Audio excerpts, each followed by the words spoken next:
கோயில்களுக்கு எதிராக தலைநகரில் போராட்டம் செய்தவர்களை காவல்துறை கைது செய்திருப்பது கண்டனத்திற்குரியது என்று அம்னோ இளைஞர் பிரிவு தலைவர் டாக்டர் அக்மல் சலே தெரிவித்துள்ளார்.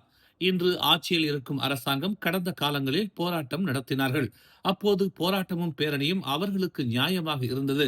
இப்போது அவர்கள் அரசாங்கத்தில் இருக்கிறார்கள், ஆட்சியில் இருக்கிறார்கள். ஆனால் இப்போது போராட்டம் நடத்தினால் கைது செய்வது நியாயமற்றது என்று டாக்டர் அக்மல் சலே தெரிவித்துள்ளார். அவர்கள் பேரணியில் அமைதியாகத்தான் பங்கேற்றனர்.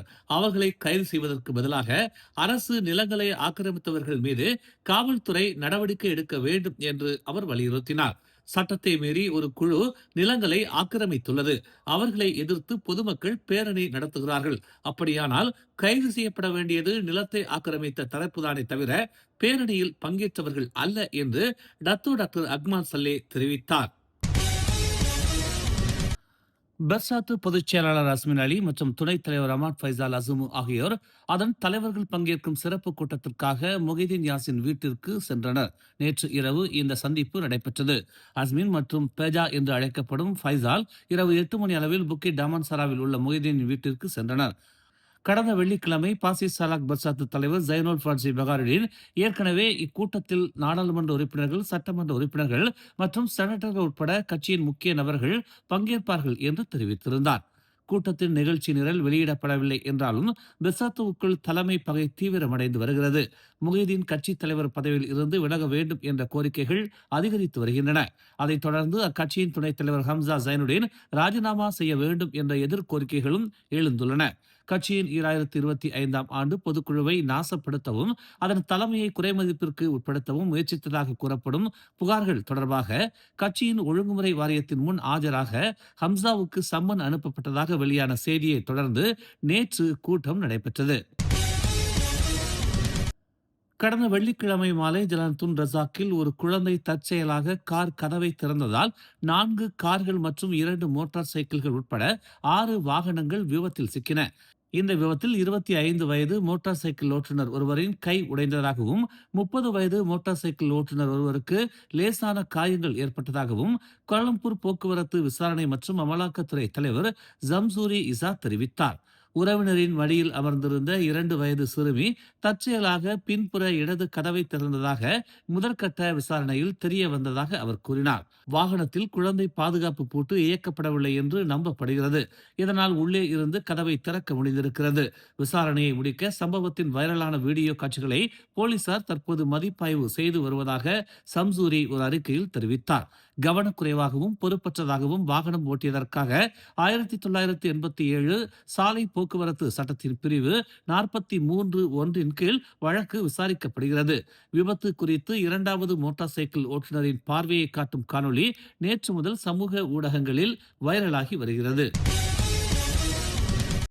மலாக்காவில் உள்ள ஒரு பல்பொருள் அங்காடியில் நேற்று இரவு ஒரு இளம் பெண்ணை கத்தியுடன் துரத்தியதாக கூறப்படும் 50 வயது நபர் கைது செய்யப்பட்டார். தனது தங்கையுடன் சூப்பர் மார்க்கெட் கார் நிறுத்தும் இடத்தில் இருந்த 21 வயது பாதிக்கப்பட்ட பெண்ணை சந்தேக நபர் அணுகிய போது இச்சம்பவம் இரவு 9:30 மணி அளவில் நடந்ததாக மலாக்கா தெங்கா காவல்துறை தலைவர் கிறிஸ்டோபர் பாட்டிட் கூறினார். அந்த பெண் சந்தேகப்பட்டு பயந்து உடனடியாக பல்பொருள் அங்காடிக்குள் ஓடினார். பின்னர் அந்த நபர் அப்பெண்ணை உள்ளே துரத்தியதாக கூறப்படுகிறது. சந்தேக நபரை தனக்கு தெரியாது என்று அவர் தெரிவித்துள்ளார். சந்தேக நபர் எந்த தூண்டுதலும் இல்லாமல் தன்னையும் தனது சகோதரியையும் திட்டியதாகவும் கத்தியால் குத்தியதாகவும் இன்று ஒரு அறிக்கையில் தெரிவித்ததாக கிறிஸ்டோபர் பாட்டிட் கூறினார். சம்பவ இடத்தில் ஒரு கத்தி கைப்பற்றப்பட்டதாகவும் சந்தேக நபரை கண்காணிக்க கார் பார்க்கிங் மற்றும் பல்பொருள் அங்காடி நுழைவாயிலில் இருந்து சிசிடிவி காட்சிகள் பெறப்பட்டதாகவும் கிறிஸ்டோபர் பாட்டிட் கூறினார். மெத்தாம்பெத்தமைன் இருப்பது உறுதி செய்யப்பட்ட சந்தேக நபர் குற்றவியல் மிரட்டலுக்காக தண்டனை சட்டத்தின் பிரிவு 506 கீழ் விசாரணைகளில் உதவ புதன்கிழமை வரை 4 நாட்கள் காவலில் வைக்கப்பட்டார். சி பார்க்கில் உள்ள ஒரு தளவாடங்கள் தொழிற்சாலையில் நேற்று முன்தினம் மதியம் தீ விபத்து ஏற்பட்டது. மதியம் 1:20 மணி அளவில் பேரிடர் அழைப்பு விடுக்கப்பட்டதாகவும் 6 நிமிடங்களுக்கு பிறகு பல குழுக்கள் வந்ததாகவும் ஸ்லாங்கூர் தீயணைப்பு மற்றும் மீட்புத்துறை உதவி இயக்குனர் அமாட் முக்லிஸ் முக்தார் ஒரு அறிக்கையில் தெரிவித்தார். எந்த உயிரிழப்பும் இந்த விபத்தில் ஏற்படவில்லை என்று தெரிவிக்கப்பட்டுள்ளது. பர்சாத்து துணைத் தலைவராக ஹம்சா ஜைனுடீன் தற்போது வரை நீடிக்கிறார் என்று கட்சித் தலைவர் முஹிதீன் யாசினுடன் நேற்று இரவு நடைபெற்ற கூட்டத்தில் கலந்து கொண்ட சட்டமன்ற உறுப்பினர் ஒருவர் தெரிவித்துள்ளார். ஹம்சா இன்னும் பதவி நீக்கம் செய்யப்படவில்லை என்று கோத்தா செப்புத்தே சட்டமன்ற உறுப்பினர் அஸ்ராப் முஸ்தகிம் ஃபத்ருல் முனீர் புக்கிட் டமன்சராவில் உள்ள முஹிதீன் இல்லத்தின் முன் FMT-யிடம் தெரிவித்தார்.